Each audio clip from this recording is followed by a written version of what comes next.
Hey guys, so I'm back again with another what I ate this week video, and this would be my lunch edition. I previously made a breakfast one which you can check in the bottom box below, and this would be my lunch edition to that, and I hope you guys enjoy it like that one. So for Monday's lunch, I will be making my favorite chicken curry, that is a Bengali style chicken curry, because I am a Bengali and this requires some basic simple ingredients. So I generally like to chop up my onions, ginger and garlic, and then I blitz it in the blender, and you will see this theme of me blending a bunch of different ingredients together throughout this video. And I also took some chicken, cut it up into like bite-sized pieces, and for the pieces which had bones in it, I decided to score them because it helps the spices to get into the chicken much more better. And I just marinated it with a couple of different ingredients, some turmeric, some salt, and a little bit of mustard oil, and I let it marinate for about like half an hour. So in a pan I took some mustard oil, a little bit of ghee because I love it, and some cumin seeds, I think you call it fenugreek seeds, and some chili flakes, and also a little bit of like a garam masala, and I just let it get fragrant and stuff. And then I dump all the mixture-y kind of a thing, the blender stuff that I do, and I add a couple of Indian spices, turmeric, salt, cumin powder, coriander powder, a lot of Kashmiri red chili because I love it that way, and then I just stir it and create a pit in the middle. And I also add a little bit of yogurt. I use lactose free yogurt, and you will know exactly what I did if you are an Indian. So I let it cook for about like 10 to 15 minutes until the oils are separated. And I also took some potatoes because I am a Bengali and I love potatoes, and I just mix it with that gravy kind of a thing and cook it for around like 10 minutes or so until they were halfly done. Added the chicken and then again stirred everything together. Again cooked both the chicken and the potato together for like 10 minutes until the chicken was halfly done. Added some water, and then I cooked it off like 10 to 20 minutes until the gravy was kind of this thick kind of consistency. And I also made my like lassi. It's a basic simple lassi recipe. I took some yogurt, some honey, some rock salt, some water, and that's about it. And also I added some ice cubes and I just blitz it, and this is my like basic simple lassi. This is not your traditional like thick lassi. This is kind of this chaach kind of consistency which I really like. And to that I also added some chaat masala. If you think I'm a weird, I'm sorry, but I really like chaat masala. And I also stir my drink with a chopstick. If you do the same, comment down below. So with the chicken curry, I generally like to have a heap full white plain rice. I just like it that way, simple, nothing on the side, and just this curry and the rice makes loves together, and it's just so perfect. And this was my plain simple Monday lunch.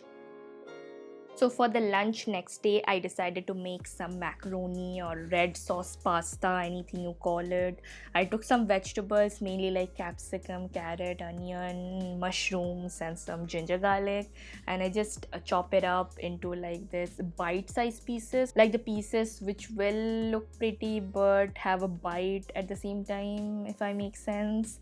So I just chop up all the vegetables. For ginger and garlic, I just chopped it up into like not that fine kind of pieces. In a pan I took 1 teaspoon of oil. I added some pepper and also a little bit of chili flakes and that ginger garlic amazingness, and I dunk all my vegetables in, and then I saute that for around 1 to 2 minutes until everything is crunchy but cooked through. I also added some like basic Indian spices, mainly like jeera powder, coriander powder, turmeric powder, some salt, some pepper. It just gives it a whole masala pasta situation.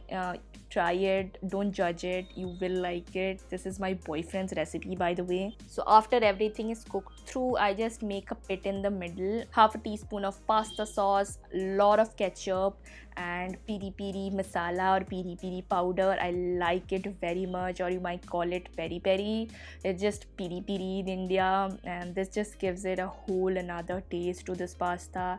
And I like using this sort of a shape for my pasta or macaroni, because the pasta which are elbow one or the fusilli pasta you might call it, they don't actually hold on to sauce that well as much as this pasta does, and I love this shape. It also looks quite fancy, so I really like it. I also ended up sharing a little bit with my sister, but most of it I had. And this is my amazing, simple, under 10 minutes kind of a pasta recipe. For drinks, I just had some plain simple coconut water, like the natural one. This is such an amazing meal. It doesn't require anything. Only 10 minutes is all you need, and this was my lunch for Tuesday. So for Wednesday, I decided to make my favorite chana masala recipe, and for that I soaked some chana on previous night. It was a cup of chana, and then I boiled it for around like 15 minutes until everything was parboiled. And I also took some like basic Indian vegetables, you might call it, ginger, garlic, tomato, onion fam. You know who you are.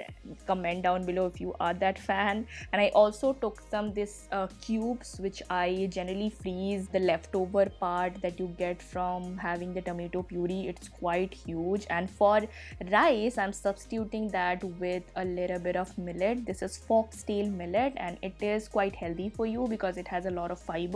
And I try to include this once a week, not more than that. My stomach can't handle that. And in a pan, I'm just giving a tadka, basically some cumin seeds, some ginger garlic, extra bit of ginger garlic that I added, and also that paste with a little bit of water. And then I just stirred it up, added some like Indian spices. I do not need to tell anything about it, you guys know. So I just added a lot of Kashmiri lal mirch because this is the mirch powder that I really like. And I also added a lot of coconut yogurt that I recently tried from Epigamia. It's quite amazing, and I just let it cook for about like 10 to 15 minutes until the oils are separated. Then I dunk all my chana back into it, and then I again cook it for around like 10 to 15 minutes. And I also add that tomato mixture which was defrosting while I was cooking everything. So that is about it. I just added some garam masala at the end, stir it up, and this is my plain simple lunch for Wednesdays.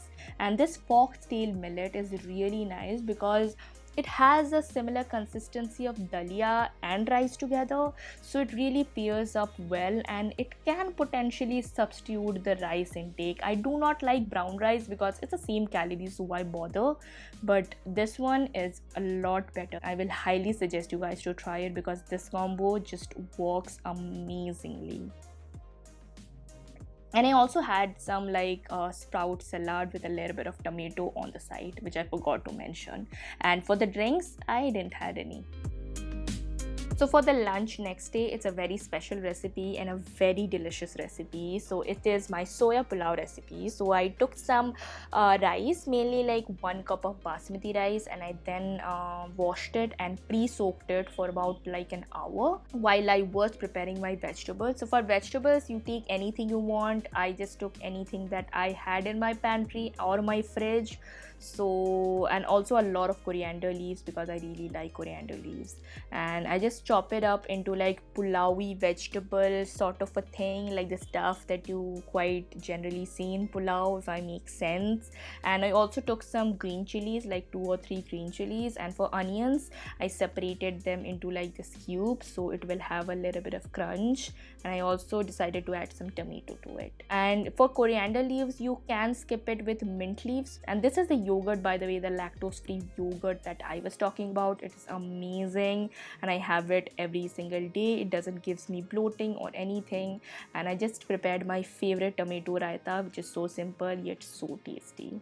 And for soya chunks, I took the mini ones because they are much more bite-sized pieces, and I just soaked it in like hot water, like boiling hot water, and let it soak for around like 10 to 15 minutes. And after they are soaked, this is a very important step that you should absolutely do it, is to like wring all the water from your soya chunks. chunks, because soya chunks has a lot of water, you can see. And if you do this step, it will be really nice because the juices and the marinade will sink into your soya chunks. And for the spices of the marinade, it's basically yogurt with a bunch of Indian spices and marinated for about like 15 to 30 minutes. So in a pan, I added a little bit of oil and ghee, added some shaha jeera and also normal jeera, and some chili flakes. This powder that I made, I think a month before, when I made my chicken chop recipe, and I also added some green chilies, and I also ended up blitzing a couple of ginger and garlic together,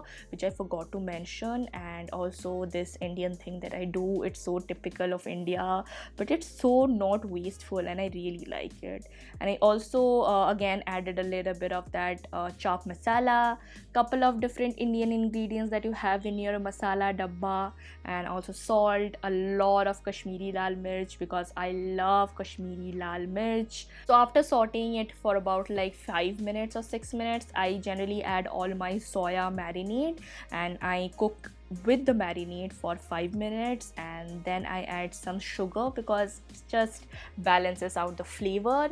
And I also add a little bit of water because it was started to get burnt in the pan. And I also added all the soaked rice, stirred it up, add the vegetables, all the coriander powder, and I also add water. Now generally for 1 cup of rice you are supposed to add like 3/4 cup of water. This is where I go, but you can just, if you are an experienced cook, you can like measure it with your eye. So after like 10 to 15 minutes it's all done. I just garnish it with that masala and a little bit of ghee, and that's about it. It's so simple, so easy. I just cut it some tomato slices and also some carrots because these were only raw vegetables that I like to eat, and also onion, but I had a lot of onion on the previous day and I didn't want it to stink my breath, so I didn't add it any. And this raita, so amazing. And for drinks I am having buttermilk or chach.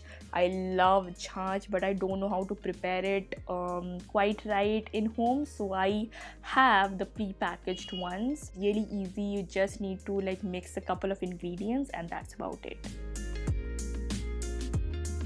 So for lunch next day, it's my tofu stir fry with Chila wraps. It sounds weird, but it's not weird. It tastes amazing. So first I just wringed out all the water from my tofu. This is a very important step if you don't like tofu, because this will change your whole tofu game. And for vegetables, I just cut it in the stir fry style, like bite size stir fry style. And for ginger and garlic, I just chopped it up, and by that time the tofu had all the water wringed out, and I just cut it in like 1 centimeter pieces. You can do it a little bit smaller, little bit bigger, anything that goes with your preference. So, and this is my sauce tray, by the way. For sauce I added soy sauce, tonkotsu sauce, sesame oil, mirin, sake, and also rice wine vinegar, the Chinese rice wine vinegar, and also like ginger and garlic thing that I had. I just mix it up, and this is amazing marinade, like teriyaki chicken level marinade. And I just marinated all my tofu in, and then it's time for preparing my chila batter. Now chila batter is very simple. I just took some pepper and salt and mixed it with some besan, and I added a little bit of water until it was like this crepe kind of a consistency. It will have a similar consistency to that. So for my tofu stir fry, I added some oil, some garlic, some mushroom, and stirred that up for about like 1 to 2 minutes. You want to do it in like medium to high flame. And then I dunk it all my vegetables, because you want your stir fry veggies to be crispy but cooked at the same time, and to achieve that you need a high flame. So after like 2 to 3 minutes the vegetables were all done. So in the same pan only I dunk all the sauce and the marinade, including the tofu, and I cooked it in a high flame for about 2 to 3 minutes, and then again dunked the crunchy vegetables, added some pepper I guess, and then it's all done. It's very simple. like 5-minute stir fry recipe, and I added some sesame seeds for a little bit of crunch. And for my chilas, I generally take about 1.5 ladle of the chila batter, and this batter can give you like 2 chilas, which is sufficient enough for me. You don't need to make it golden, but I like it golden because it gives me the pakoda craving. And for making the wraps itself, it's pretty easy. You take that chila or anything wrap. You can actually do it with like normal maida, but I really like to do it with besan. I took some sriracha, the vegetables, I added a lot of it, so you can't really close it. I also added a little bit of sesame seeds, and then it's just done. It's a little bit tricky to eat, but it's so tasty. I generally eat it with spoon, not with like actual wrap kind of a thing where you grab it like a burger. And for drinks, I had kombucha, my favorite mango kombucha that I am recently obsessed with. I will link it in the bottom box below, and why not spill it in your besan chila. And this was my lunch. My sister really liked it too, and I hope you enjoy it too. For Saturday's lunch, it's a very special recipe. It is my Shokugeki no Suma pineapple curry fried rice recipe. If you are an otaku, you know what I'm talking, but if you are clueless, it's a basic simple pineapple fried rice recipe. You take a bunch of different vegetables that you like, chop it up very finely, and then dunk any other protein source that you had with some leftover rice, and you have this amazing concoction. So I first scrambled some eggs in a pan, and after it was scrambled, I just took it out and then fried my prawns. So for prawns, I just marinated it with a little bit of curry powder and a little bit of salt and pepper. That's it. I do not need anything else. And you do need to cook the prawns for about like 1 minute maybe, until it's all pinky and curly and nice. And again, on the same pan itself, I just cooked some ginger garlic, some Sichuan pepper, some pepper, normal pepper, and then I added my onions, mixed it all up, then added all the vegetables in. Again, on a high heat, you need to mix everything. Then I added the 3 pieces of mushroom which I have saved for like garnish purpose, and then I also add some mirin, soy sauce and sake. It gives a nice flavor. You can only add soy sauce, but the mirin and sake gives a more in-depth flavor. And I also add a little bit of curry powder in it, and also some pineapple juice, and again pineapple pieces also, because it is a pineapple fried rice. And I just cooked it up for like 2 to 3 minutes until the pineapple was a little bit soft, and then added all the rice. Leftover rice is really important. And then added back all the prawns and eggs, and that's about it. It's all done. Fuss free lunch, and it is so tasty. I will highly suggest you guys to try it. It is one of the best lunches that I have this month, and I'm seriously enjoying it. For drink, what I did, I just grinded up some mint leaves with some lemon juice and some soda water, and also a lot of ice. And I added, I guess, a little bit of stevia, but I don't think I added stevia because I like my drinks unsweetened, and a big dollop of ice is all I ever need. And that was my lunch for Saturday, and it was the best lunch that I had this week.